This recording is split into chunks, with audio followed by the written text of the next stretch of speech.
Chapter 13, the Presidency. Presidents must deliberate with other governmental actors as well as the public to accomplish their goals. Presidents have a unique advantage and unique problems in deliberation. The president is always blamed for what's going on, even though they might not be the one who has actually led any kind of information. Creating the presidency. A single individual has executive power. The president has a variety of powers. It was in Article 2 that the president gets his power. The powers of the executive powers shall be vested in the President of the United States of America. The Constitution creates only one other executive office, the Vice President, who exercises only legislative power, presiding over the Senate and casting a tie-breaking votes.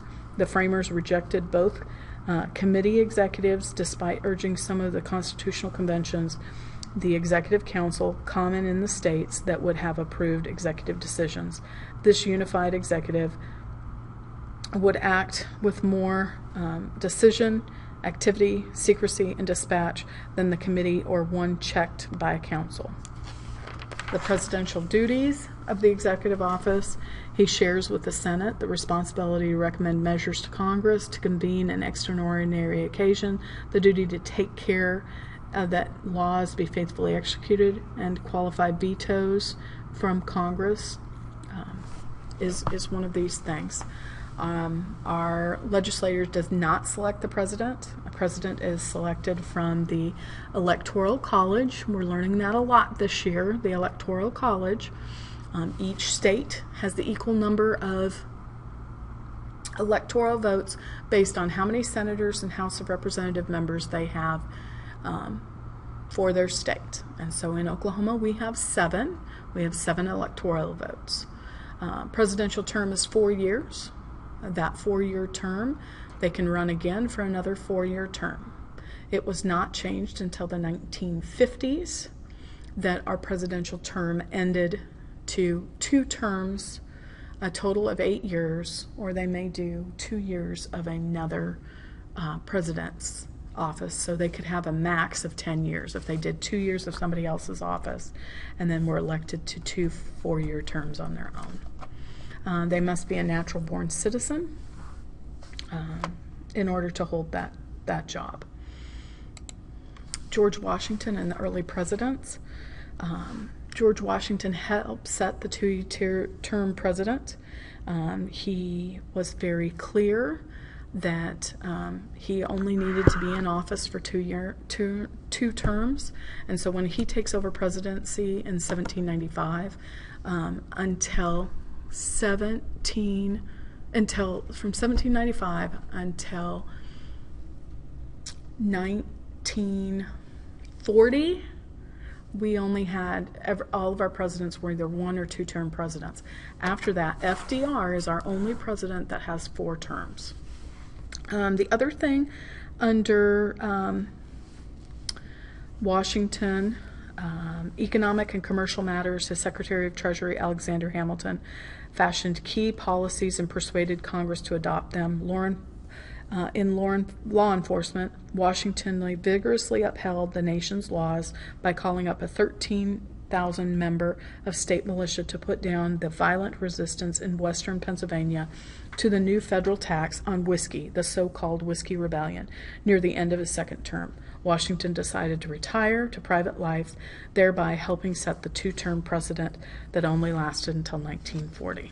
John Adams continued Washington's policies. First transition where there was no fighting when we transition, but dissent within the Federalists and growing opposition to the Democrat-Republicans headed by Thomas Jefferson led to his own defeat in 1800, becoming a new governing party, and attacked the Federalists as monocrats, and many expected Jefferson to weaken the presidency and give Congress a free hand to direct national affairs. Instead of working through his political allies in the House and the Senate, Jefferson exercised considerable influence over Congress. He persuaded it in 1807.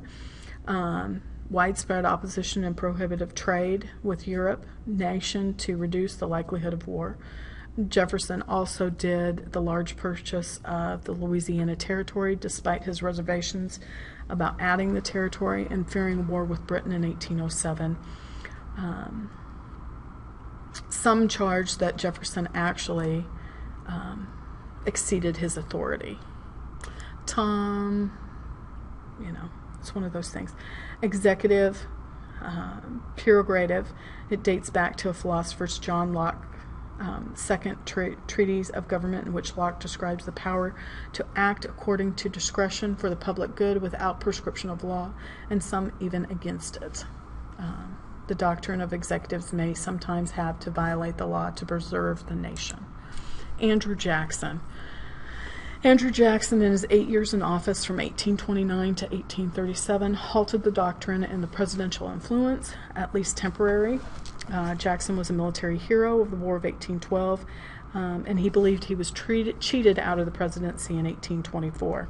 He was known as the man of the people.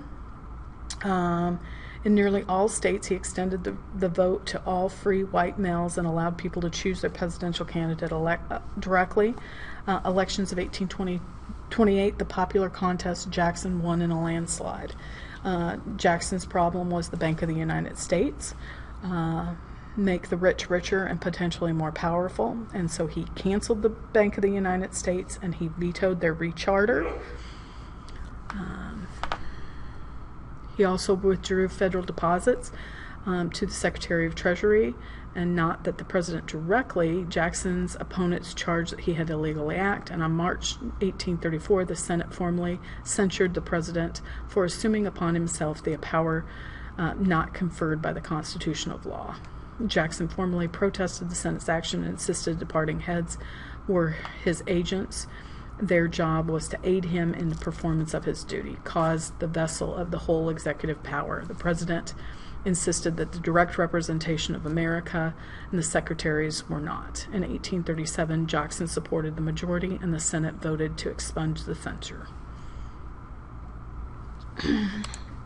Abraham Lincoln. One of his more controversial actions was the suspension of habeas corpus, where he was very clear that the privilege of writ of habeas corpus shall not be suspended unless when in case of rebellion or invasion the public safety may require it. That's Article 1, Section 9. Lincoln insisted that it was particularly important for the president to suspend habeas corpus when Southern sympathizers were trying to isolate the capital and prevent Congress from convening. But Lincoln also presented a broader justification, drawing on his duties to enforce federal law by the oath, preserve, protect, and defend the Constitution. Scholars still debate this to this day, if he had that right or authority. Modern presidents. Teddy Roosevelt. Teddy Roosevelt is our youngest president ever in office. When William McKinley is assassinated, he then becomes president. He believed president was a steward of the people, and he wanted to use what he knew as the bully pulpit. Phrase described a rhetoric of how he talked to the people. He also set forth a State of the Union delivered by the presidents to join the Senate of Congress each year, usually in January, prescribing the state of the nation and proposing public policies. The other thing is they talked about, with his rhetoric, they talked about demagogues, the danger of popular leaders who appealed to the base of emotion for people or flattered them to gain power. And they said that that's what he did over and over again. Of course, you've got the story of the teddy bear, where he goes up to Alaska to hunt a bear, and their guide brings the bear cub and has him tied to the tree. And Roosevelt said, I'm not going to hunt like this. This is not how it's done. Teddy Roosevelt was an avid hunter. He was a big game hunter all over, and he believed that the bear had a 100% chance of surviving, or he had a 100% chance of surviving, and that you could go back and forth, and it had to have no kind of error in that authority, that it needed to be clear on how the hunting was going. And so, of course, they snapped a picture that Roosevelt wouldn't take the picture, and he wouldn't hunt the bear. The rise of modern presidencies. Woodrow Wilson is our first president to hold a PhD. He made presidency the center of policymaking and shaped the theory of modern presidents. Woodrow Wilson was, his PhD was in political science, and he was an expert on political theory of public relations. Woodrow Wilson's writing, actions, essential elements of theory of modern presidents dominated such thinking in the 20th century. President is better representative of national opinions than Congress. Throughout his oratory, the president should educate the citizenry and shape the nation's sentiment. The president should be the center of national policy making. The president should not be reluctant to call the people to pressure Congress to pass his policies. Woodrow Wilson established the foundation of modern presidencies. It was Franklin Roosevelt who took this and made this structure work. So Franklin Roosevelt is the sixth cousin of Teddy Roosevelt. And Franklin Roosevelt married Teddy Roosevelt's niece, Eleanor Roosevelt. And so Eleanor Roosevelt is Eleanor Roosevelt Roosevelt. Okay?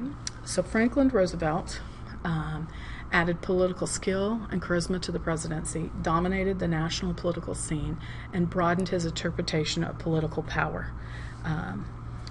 During his 4 times in office, when he ran for president, he received 57, 61, 55, and 54% of the popular vote. He was overwhelmingly voted back into office. People did not know about all of his health problems until after he died, because he could control the media of what they seen and didn't see. He talked to the president. He did what were known as his fireside chats, where he would talk about what was going on in a weekly address so that people knew, and that people felt like they were actually being heard and part of accountability because of the way he took his natural aspects to it. Contemporary presidents. Since FDR, most presidents have embraced the role of legislative leaders. Contemporary presidents use rhetoric to influence public opinion. The Vietnam War and Watergate are 2 problems that our current presidents have had. With the Vietnam War, now we need to go back. With the Vietnam War, we need to realize that the war in Vietnam, we think about it in the 60s and 70s. But the Vietnam War, when the Pentagon Papers come out, go all the way back to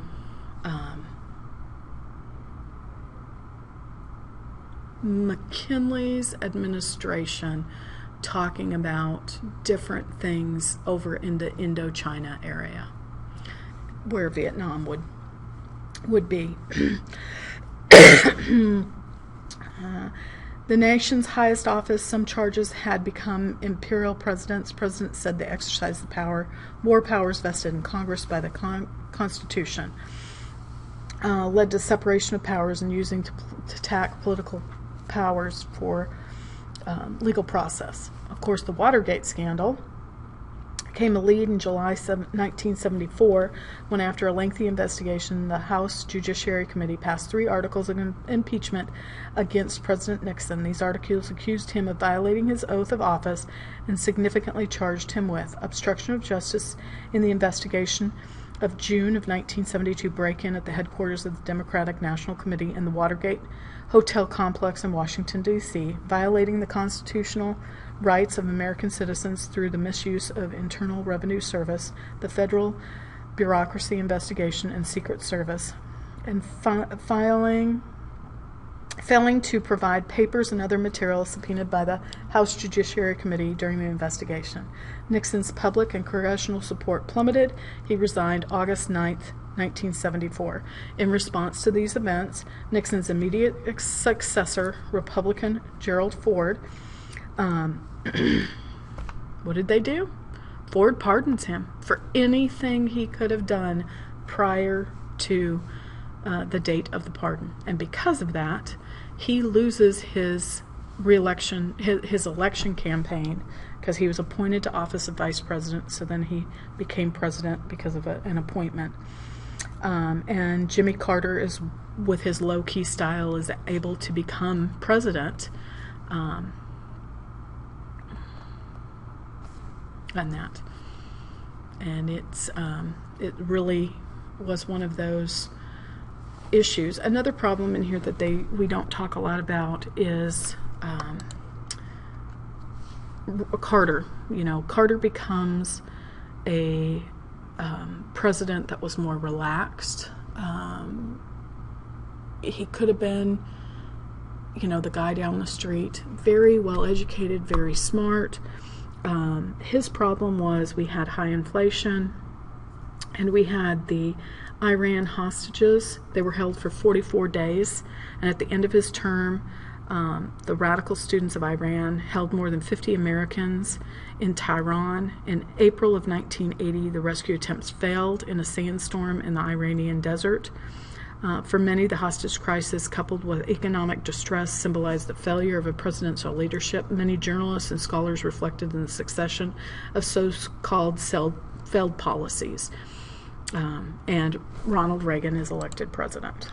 When Ronald Reagan becomes president, he is sworn in, and then it is announced that the hostages are released. Remember, they were hostages for 444 days. So it was like, oh, hallelujah, Reagan is now president. Everything is better because of that. Reagan spoke out against big government. He relied on rhetoric so much that he earned the nickname the Great Communicator. Reagan was very good at reading scripts. Reagan was able to get things done. He was very pushy. He pushed through Congress a 25% income tax cut in his first year, despite facing opposition from the Party of Representatives. He was less successful in retraining the growth of the federal domestic spending, in which altogether increased defense spending resulted in large deficits. There were many myths and misinformations about the Reagan years. He's misquoted lots of times. Reagan's 8 years in office was the highest marginal tax rate, fell from 70 to 28%. Despite the reduction of margin rates, the inflation adjustment dollar, federal revenue grew 19%, spending grew 22%, so the deficit got bigger. Yeah, we increased our deficit during that time. Reagan's approach to government was more flexible than either side had liked to admit. His first year as governor of California was the state finances were the worst. To balance the budget, he agreed to the largest tax increase in state history. And his first year as president, he did persuade Congress to cut tax rates during the following year. However, concerns of the deficit prompted him to sign the largest peacetime tax increase in American history up to that time. And he signed several other tax increases after he left. So when he first went in office, he cut all these tax rates. By the time he left office, he had increased it.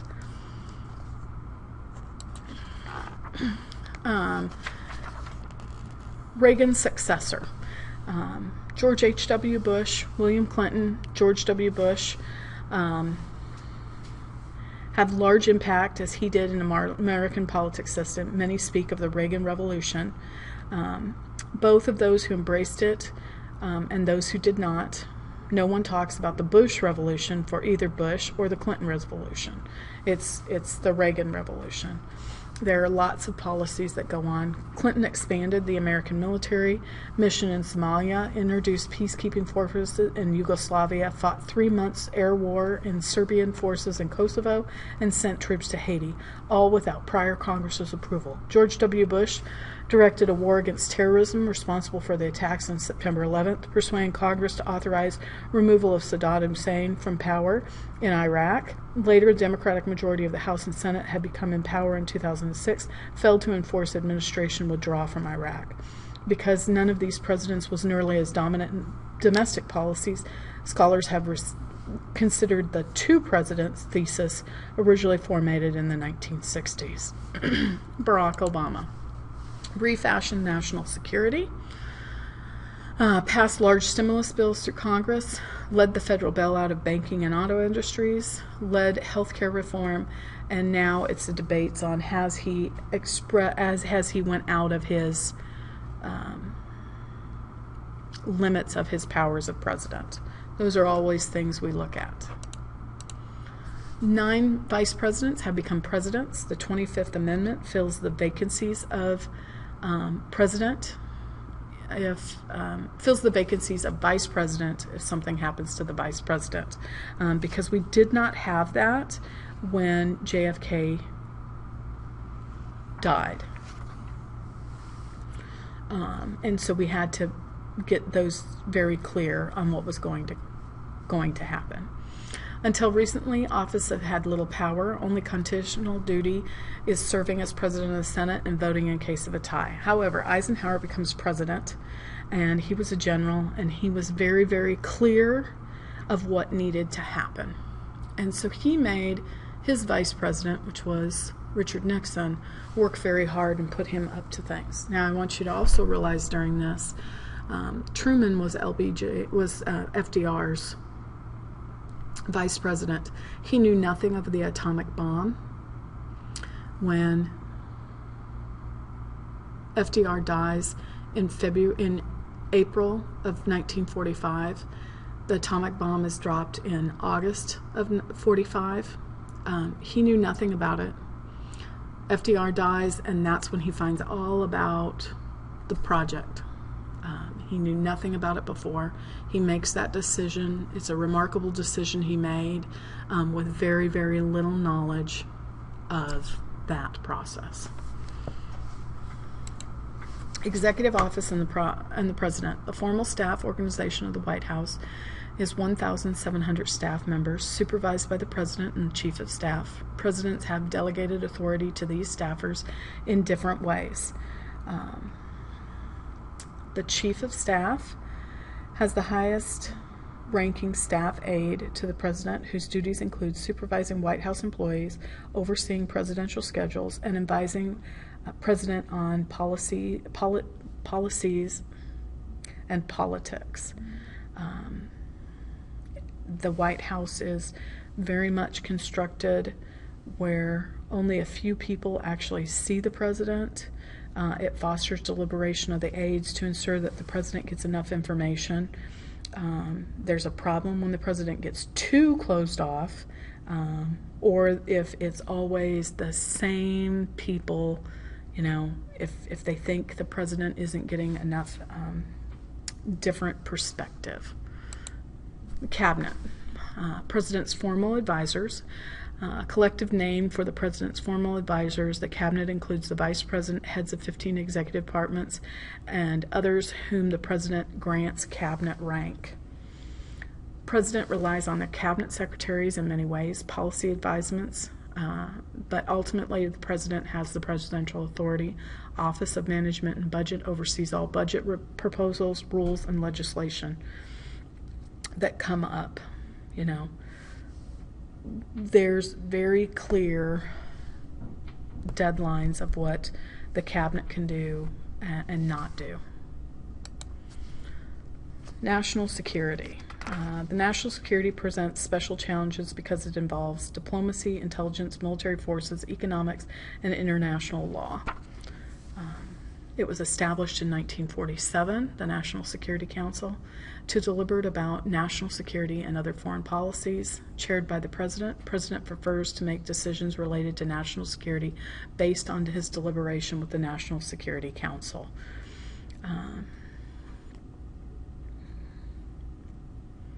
This is the person that holds the football. the modified briefcase with leather satchel, zippers, pouches for documents, and secure radio. Despite the portrayal in such movies as Air Force One, the military aide does not use a handcuff to hold it. But we all think it does.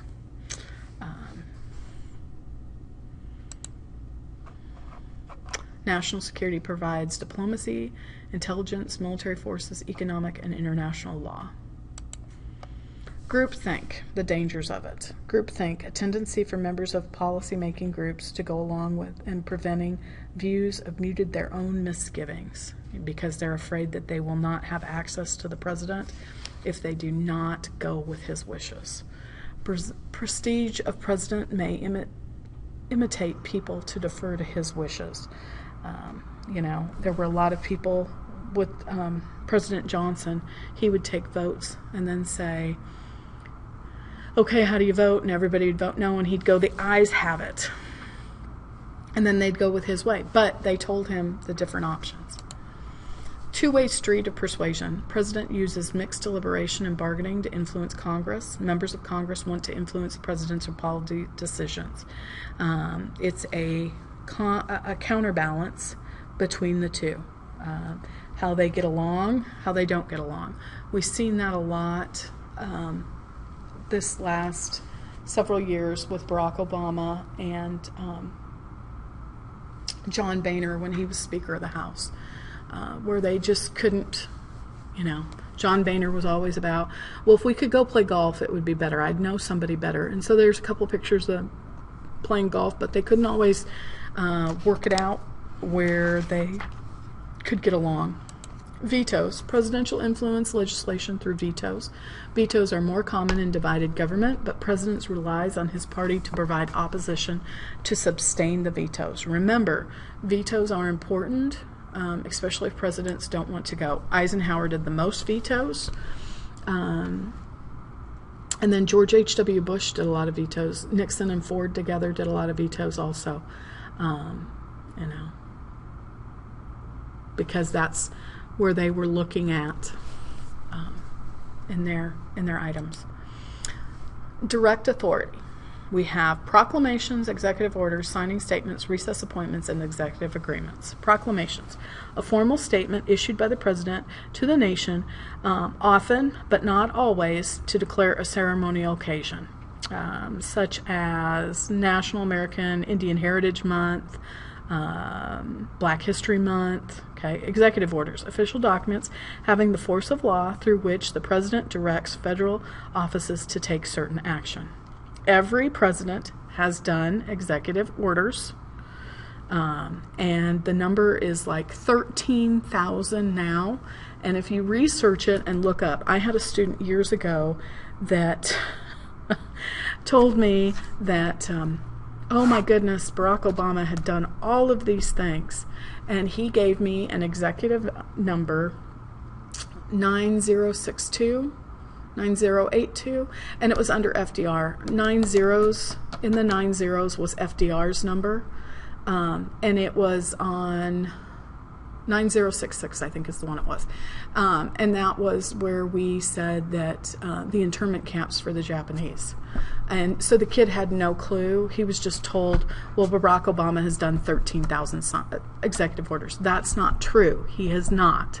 His executive number is in the 13,000s. And that becomes one of those things. Since the 1970s, about 14 per year constitutes a significant policy making by the president. About 3/5 of these involve national security measures. Signing statements. A signing statement issued by the president on signing a bill, which sometimes challenges specific positions on constitutional or other grounds of why he signed things. All of them have done different things. 100 signing statements that raised constitutional objections of provisions of bills that signed. Clinton's administration, Department of Justice, defended the practice of legal memorandum. If the president may properly decline to enforce laws, at least when constitutionally encroaches on his power, then it is arguably followed that he may properly announce to Congress and to the public that he will not enforce the provision of an enactment of he is signing. This can be vital and reasonable exercise of presidential authorities. Now, with this, one of these reasons is that Bill Clinton, for a very, very short time, he's our only president to ever get this. He got what was known as the line item veto, the power and possession of many American governors to veto a particular item of a bill without vetoing the whole bill. Bill Clinton had it until they ruled it unconstitutional. And then he had to go back he either had to accept the whole bill or reject the whole bill. Okay.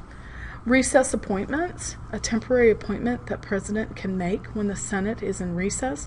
Such appointments did not require Senate approval and last until the end of the next Senate session or up to 2 years. George W. Bush made a presidential appointee for the United Nations, Bolton. And he knew that he couldn't get Bolton a job. There was too much flack against him, citing discrimination and unfair labor practices. So he knew Congress wouldn't approve him. Congress goes out of session, he appoints him, and then it goes. Impoundment is another thing the president can do. President's refusal to spend funds that Congress has appropriated, a power limited by Congress in 1974. Nixon was impounding funds thwarted through congressional policies. Congress responded by changing the law in 74 so that the president could only defer spending temporarily. Permanent impoundment would now require congressional approval. And the final thing is executive agreement, an agreement in which between the President of the United States and a foreign nation on merits that do not require formal treaties and therefore Senate approval. These may be either sole executive agreements, which the President makes on his own authority, or congressional executive agreements, which are approved by both the President and Congress. Foreign policy and the war powers. Presidents work with advisors to negotiate treaties on foreign countries and to make policies related to war and national defense. Constitutional grants power to declare war to Congress. The President is Commander-in-Chief. War Power Resolution of 1973. Mixed reviews on the resolution effectiveness. A war on tactics and Libyan airstrikes. So during different things, we've seen the president have different war power resolutions. So the Gulf of Tonkin under Lyndon B. Johnson, the joint resolution passed Congress in 1964 that authorized President Lyndon Johnson to use the armed forces to assist the South Vietnam. Okay, and then you've also got the peace accord agreement between the warring parties ended the fighting in Vietnam in 1973, violated the North Vietnam when it invaded South Vietnam with its irregular army earlier in 75.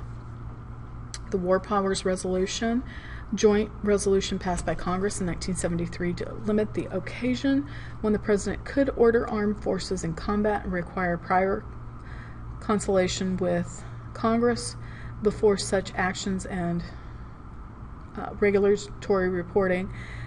Afterwards, to force the withdrawal of troops within 2 to 3 months unless Congress specifically authorized further combats. So then there's the key provision. Congress has the power to declare war. Congress has the specific authority of statutory authorization. Foreign powers has attacked the United States, its territory possessions, or its armed forces. Consult with Congress requires the President to consult with Congress in every possible instance before sending armed forces into combat. Reporting to Congress, the President is required to report significant troop movement to Congress within 48 hours. Withdrawing forces orders the President to withdraw armed forces from combat within 60 days or 90 days if necessary for the safety of the troop, unless Congress has declared war or authorized further combat, whenever Congress is so ordered by concurrent resolution. So there's lots of things that go on here. Libyan airstrikes was another issue that happens of when we have that authorization for the military or not, and how it was going to affect us. So here's military action since the passage of the War Powers Act. Investigating the executive privilege and impeachment. That's always a interesting one.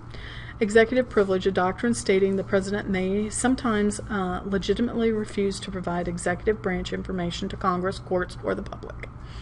The president exercises executive privilege to keep information confidential. That's what it is. However, the U.S. versus Nixon in 1974. This is one of those things that the major executive privilege ruling, U.S. versus Nixon, came in 1974 when the special prosecutor in the White House Watergate investigation went to court to force Nixon to hand over tape recordings and other incriminating material. Importantly, the court recognized that the executive privilege has constitutional underpinnings because presidents could not properly carry out their constitutional duties of subordinates, fearing disclosure, refusal to give candid advice. Yet, if the ruling generalized claimed the privilege to yield to criminal courts needed for specific information necessary for a fair criminal trial, the outcome might have been different. The court suggested that Nixon claimed to need to protect military, diplomatic, and sensitive national security secrets as these areas in Article II duties.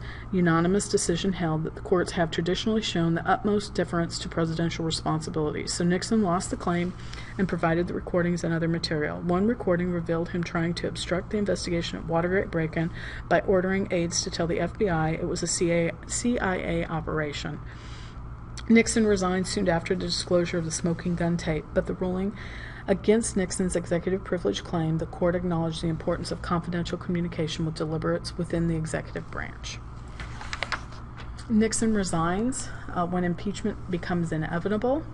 Impeachment, a formal accusation by the House of Representatives passed by a majority vote that the office of President of the United States has committed treason, bribery, or other high crimes or misdemeanor. It results in removal of Senate if the Senate sequentially convicts with a 2/3 vote. It has to be a clear majority. So we've had three presidents come under the official charges have come up. Okay? Andrew Johnson, Richard Nixon, Bill Clinton. Nixon resigns, so he never goes to trial in the Senate. And as of to date, no president has ever been convicted by the Senate. They never can get enough votes to turn it over. Presidential oath. I do solemnly swear that I will faithfully execute the office of President of the United States and will, to the best of my ability, preserve, protect, and defend the Constitution of the United States. Different oaths from different federal bureaucracies. Wording of the oaths have been important in impeachment battle. Lincoln saw the oath as a special responsibility to preserve, protect, and defend the Constitution, gave him a special to preserve the nation in crisis. Our founding fathers believed that these oaths would make people feel more tied to the country as a whole under the oath. The judiciary. Presidents attempt to influence judiciary through their appointments to federal courts. President appoints Solicitor General, who is responsible for civil litigation in the Supreme Court. FDR wanted to appoint 15 judges. He thought that would be the best way, and then that never happened. Congress said no. Links to parties and interest groups. President works to influence public opinion through party activism and interest groups. Limits placed on president's use of government resources for political activities, such as campaigns, comes in here. You know, we want our president to do so much, but you do see the president hopping around doing other things to gain political favor. Contemporary presidents have emphasized communication with public, extensive staff devotion to communication, press secretaries, speechwriters, and other media relations specialists. Speech writing has come very important. Now, I will tell you,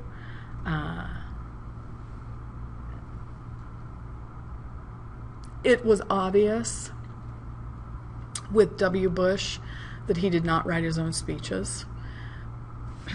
Ronald Reagan, FDR, Bill Clinton, even Johnson were better at giving a speech. Most of them didn't write their own speeches. Now, Barack Obama has been a speechwriter in the past, and he usually tweaks his more than other ones. But some of it is you're apt of actually being able to give a speech. And W. Bush, I would have fired my speechwriters because they made him fumble all the time. Presidents and public opinion. Many presidents influence public opinion of the president by the economy and national security have greater impact. The rally effect. The rally effect, rally around the flag. The phenomenon often occurs during crises when Americans tend to rally around the commander-in-chief. In case the rally effect lasts months with public support for his backing, Bush won the key passage of the national security legislation. Remember, 9/11 happens, and that rally effect, people were right around him. It's not until his 2004 election that people weren't as much. So here's Bush's approval rating. You can see where it spikes. This is the rally effect, where we're rallying up for him. President's sacrifice and citizenship. During difficult times, President is often asked Americans to sacrifice. Asking for sacrifice may have impact on President's public opinion rating. You know, who had a hard time with that was Herbert Hoover. You know, they slaughtered him on that because they felt like he was asking too much. President's strike a sour note in general used to stress the need for action. In 1993, President Clinton said, "In the last month, we have had 365,000 new jobs. That's good news. The bad news is more than half of them were part-time jobs, jobs that did not contain full income and could not provide health care coverage for families." Then he talked about his proposal for economic and health care. Okay, here's this chart.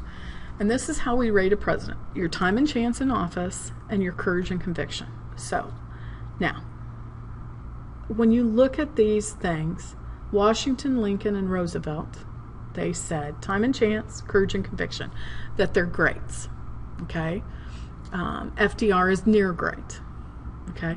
Each side has a little bit different where they come, you know. And it's interesting to see where they rate some of them. Okay, this comes out in 1998, so of course W. Bush is not on this list. And it's hard, you know. If you've died in office, you have less time. 1-year term compared to an 8-year term. All of those kind of items come in here on how people rate. Theodore Roosevelt ranks high with both groups, presidential evaluators, though he did not have to fight a war or economic issues. It was his strong ideas. Ford, you know, let's see, where's Ford on the pink slide? Ford is low average, and on the blue side,